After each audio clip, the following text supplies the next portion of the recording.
Cinderella by Sheila Swweny Higginson, illustrated by Donald Wu. Once upon a time, there lived a girl named Cinderella. Cinderella was smart, kind, and beautiful. Her father loved her very much, and she loved him. Cinderella had a stepmother and two stepsisters too. They did not love Cinderella. They were jealous of her and were never kind. Cinderella had to do all of the chores.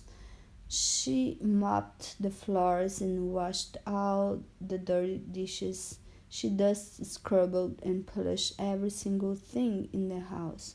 One day, Cinderella's family received an invitation to a ball. The prince was having a dancing and inviting all of the young women in the kingdom. Cinderella ironed her stepsister dresses. She brushed their hair and fixed their bows. Then she waved goodbye as they skipped off to the ball. Cinderella was not allowed to go. After everyone left the house, Cinderella sat alone by the fireplace and cried. Tears streamed down her beautiful face. Oh, how I wish that I could go to the ball, Cinderella sobbed. I wish that I had a beautiful dress to wear. Just then a tiny woman with wings flew through the window. She had a wand in her hand. It was Cinderella's fairy godmother. Why are you crying, my dear? The fairy godmother asked Cinderella.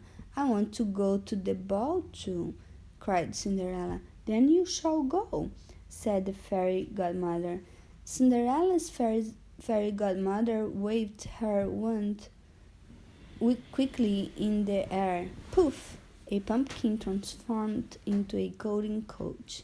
6 mice turned into a team of horses to pull the coach.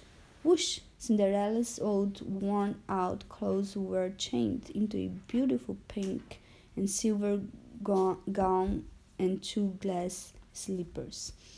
What are you waiting for? The fairy godmother asked Cinderella. You need to go get to the ball. Just make sure that you come home by midnight. The prince saw Cinderella as soon as she entered the ballroom. He could not believe his eyes. She was the most beautiful girl he had ever seen. The prince asked Cinderella to dance. The prince soon discovered that Cinderella was smart and kind, and he fell completely in love with her. Cinderella learned that the prince was good and noble. Cinderella fell in love with him too.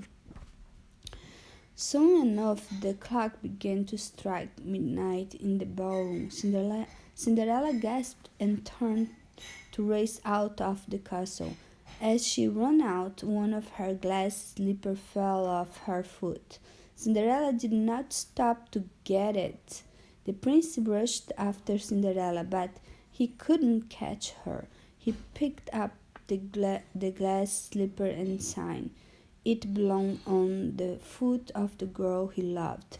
He vowed to find Cinderella and marry her. The prince was true to his word. With the glass slipper in hand, he knocked on every door in the kingdom. He was looking for the girl whose foot would fit into the slipper. Every girl wished the slipper would fit, especially Cinderella's stepsisters. The stepsister tugged and pulled on the slipper. They pushed with all their might, but they could not fit their big feet into the slipper. Cinderella watched her stepsister as she stood next to the fireplace. At last, she stepped out so that the prince could see her. May I try? She asked shyly. The prince knelt down in front of Cinderella and held out the glass slipper. Cinderella placed her foot into the slipper, and it fit her perfectly.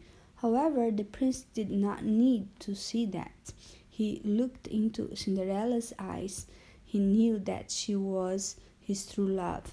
The prince took Cinderella back to his castle, and they were married. And then the next day, then Cinderella, who was always kind, invited her father, her stepmother, and her stepsister to live with the prince and her in the castle. They all lived happily ever after.